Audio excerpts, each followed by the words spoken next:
안녕하십니까. 거짓과 진실의 우종창 기자입니다. 오늘 2019년 5월 30일 목요일 오전 10시에 서울고등법원에서 국정원 특수활동비와 관련된 대통령 재판이 있었습니다. 항소심 첫 재판입니다. 박근혜 대통령은 오늘 재판에 출석하지 않았습니다. 건강상 이유로 출석할 수 없다는 취지의 불출석 사유서를 어제 재판부에다 제출하고 오늘 재판에는 불참하셨습니다. 오늘 재판에서 항소심 재판장은 다음 기일에 결심을 하겠다 하고 재판이 빨리 끝났습니다. 다음 기일에 결심을 하겠다 하고 고지하고 재판을 탁 끝냈습니다. 그게 무슨 말이냐? 한 달 후인 6월 20일 오후 2시 30분에 두 번째 재판을 하는데 그 재판에서 결심을 하고 그냥 심리를 종결해버리고 그리고 한 달 후쯤인 7월이나 8월경에 선고를 하겠다 하는 그런 이야기예요. 자, 한번 보세요. 박근혜 대통령 현재 서울구치소에서 불법 감금을 지금 당하고 있습니다. 도망갈 염려 전혀 없습니다. 그리고 대통령의 주된 사건, 직권남용 뇌물사건, 대법원에서 결론을 내리지 못하고 지금 전원합의체 해부회가 전원합의체에서 지금 5번의 그 회의를 했는데도 심리를 종결하지 못하고 지금 계속 진행 중인 그런 상태입니다. 그런 판에 특활비 사건 2심 선고 서두를 이유가 뭐가 있습니까? 대통령 사건 지금 대법원에서 전원합의체에서 심리하고 있으니까 그 결과 보고 또 천천히 해도 되는 거 아닙니까? 왜 서두르겠습니까? 이건 딱 하나예요. 자, 이 특활비 사건 이걸 계기로 해가지고 대통령에게 뇌물죄를 덮어 씌우겠다. 바로 그겁니다. 자, 보세요. 그동안 1심, 2심 재판에서 대통령이 이론 한 푼 받지 않은 것으로 다 확인이 됐습니다. 판결문에서 확인이 되니까 국정원 특활비 이걸 뇌물죄로 엮어서 대통령을 욕보이게 하겠다 하는 게 이게 검찰 의도입니다. 그럼 이 특활비 사건 제가 1심부터 한번 살펴보겠습니다. 자, 이 박근혜 대통령은 특활비 사건 1심에서 징역 6년을 선고받았습니다. 징역 6년. 대통령 재임 기간 4년 동안 국정원에서 총 36억 5천만 원의 특수활동비를 뇌물로 받았고 그리고 결과적으로 국고를 손실했다 하는 게 검찰 이게 주장입니다. 검찰 주장이에요, 이거는. 그런데 1심 때 보세요. 대통령을 변호한 사람 누가 있습니까? 국선 전담 변호사 딱 한 명이었습니다. 대통령을 위해서 적극적으로 변호해 줄 법률 전문가가 없었기 때문에 그냥 1심은 검찰 의도대로 재판이 진행이 되었습니다. 그런데도 1심 재판부 어떻게 선고했습니까? 뇌물수수 혐의는 무죄다. 이 뇌물이 아니다. 다만 국고 손실 혐의는 유죄다 하면서 징역 6년 참 어처구니 없는 형량입니다. 징역 6년을 선고했습니다. 결과가 이렇게 나오니까 검찰은 뇌물수수 혐의도 이거 유죄로 인정받아야 된다 해서 항소를 한 겁니다. 그래서 오늘 재판에서 검찰은 재판부에 대해 이런 요구를 합니다.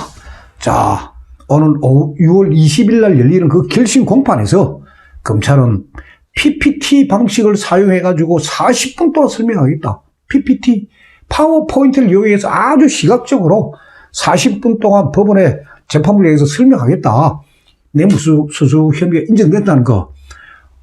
그래, 검찰이 한 40분 동안 설명해야 되니까 공판 시간을 충분히 배정해달라 하고 이제 재판부에 오늘 재판에서 요구를 했습니다. 그러니까 검찰은 어쨌거나 뇌물 혐의 입장에 이게 사활을 걸겠다는 그런 입장인데 아이고, 법원이 뭐 제동도 안 하고 그냥 모른 척하고 용인하는 그런 분위기였습니다. 먼저 제가 이 특수활동비가 뭐냐, 이 성격에 대해서 좀 말씀을 드리겠습니다. 제가 거짓과 진실에서 과거 한번 이 특수활동비는 언급한 적이 있습니다만은 다시 한번 말씀드리겠습니다.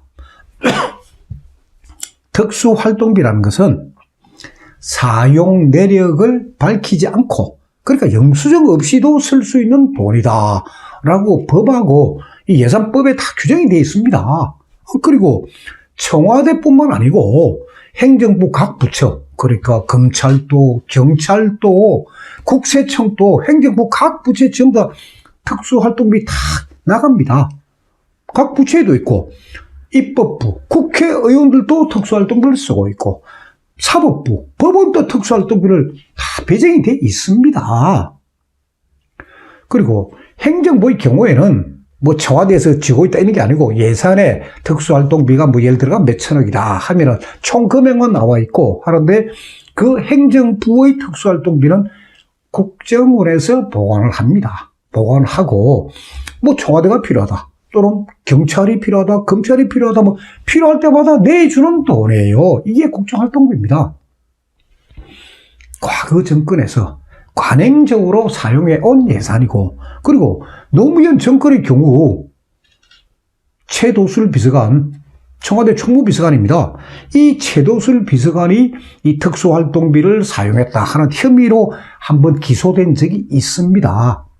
그러면 최도술 비서관만 기소가 됐지 노무현 대통령 기소 안 했습니다. 그리고 최도술 비서관 이 받았던 특수활동비 이 부분도 횡령 혐의로 결론이 났습니다. 횡령죄다. 그게 그거로 적용이 되고, 그리고 최도술 비서관 나중에 사면 복권됐습니다. 지금 문재인 정권 국정 특수활동비 쓰고 있습니다.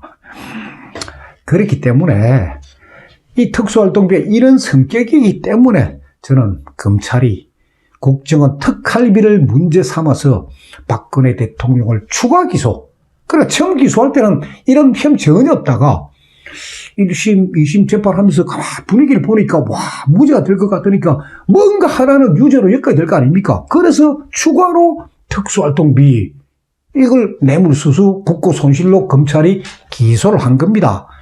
그때 제가 그걸 보면서 참 무리하게 엮는구나, 검찰이. 그 하는 이야기를 제가 옛날 방송에서 한번 말씀드렸습니다. 예. 자, 이게 역대 정권에서 관행적으로 사용해 돈, 이런 돈인데도 윤석열 검사가 지휘한 검찰, 죄가 없는 박근혜 대통령에게 특수활동비를 추가 기소하면서 뇌물수수, 국고손실 혐의를 빡 적용을 했는데, 1심에서 법원에서 알아서 뇌물수수 무죄 딱 선고해 보니까, 2심에서 뇌물죄로 엮으려고 지금 길을 쓰고 있는 겁니다. 그럼 횡령죄는 뭐 큰 죄도 아니고 하니까 그건 속 빼버리고 뇌물수수, 국고손실죄로 지금 기소를 한 겁니다. 오늘 이 시간에 제가 왜 이 특활비 이야기를 하느냐, 물론 오늘 재판이 있었다는 것도 중요하지만은 이 특활비 사건을 제가 다시 한번 검토를 하다가 참 기가 막힌 사실을 발견했습니다. 너무나 충격적인 사실이에요. 뭐냐, 검찰이 1심 판결, 박근혜 대통령이 국정원 특수활동비와 관련해서 1심에서 징역 6년을 선고받았다는 그 1심 판결을 근거로, 그리고 국고손실이 인정되었다는 그 판결을 근거로 박근혜 대통령의 내곡동 사죄에다가 가압류를 설정해 놓은 겁니다. 가압류. 뭐 가압류니까지 형이 확정이 안 됐으니까 가압류인데, 자, 내곡동 사죄는 박근혜 대통령의 유일한 재산입니다. 그 내곡동 사저가 2018년 1월 6일자, 작년 1월 6일자로 지금 가압류가 설정되어 있습니다. 이게 내곡동 사저에 대한 등기부 등본입니다. 토지, 건물. 검찰은 국고 손실금 36억 5천만 원을 추징하겠다. 걔가 법원에다가 추징 보전 명령, 이걸 추징 보전 명령이랍니다. 그걸 신청을 했는데, 아이고, 법원이 그냥 받아준 겁니다. 받아주니까 이거 등기부에 이게 가압류가 표시가 되어 있는 겁니다.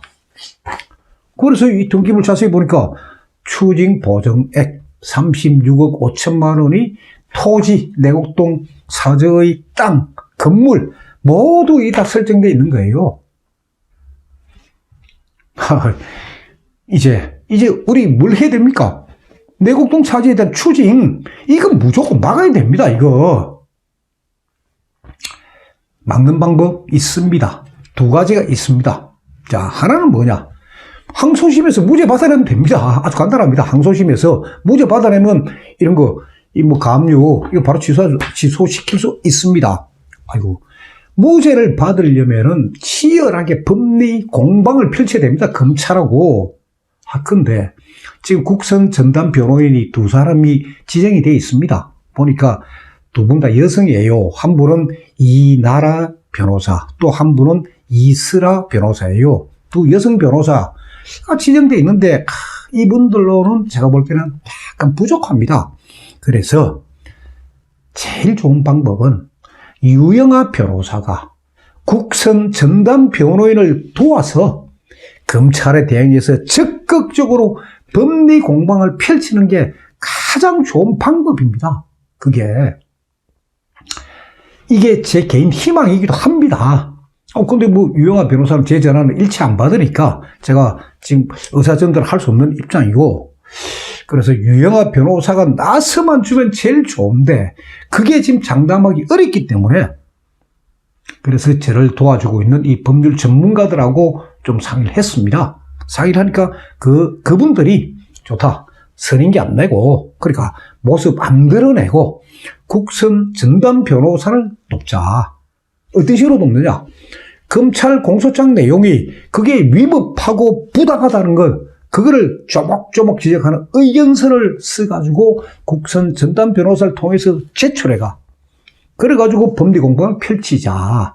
그게 필요할 것 같아. 그러려면 이분들은 다 선임기를 안 되기 때문에 숨어서 해야 되는데, 그래서 이분들이 사실 오늘 법정에도 갔습니다. 법정 가서 재판 진행 상황을 다 지켜봤습니다. 지켜보고 지금 내린 결론입니다. 근데 만약에 항소심에서 유죄, 좋지 않은 결과가 나왔다. 지금 돌아가는 분위기를 보면은 이거 국고소실뿐만 아니고 지금 뇌물도 지금 유죄로 인정될 그런 지금 분위기예요. 오늘 재판 분위기를 보니까. 그래서 1번 카드가 안 되면 이제 2번 카드를 쓰자. 그게 뭐냐?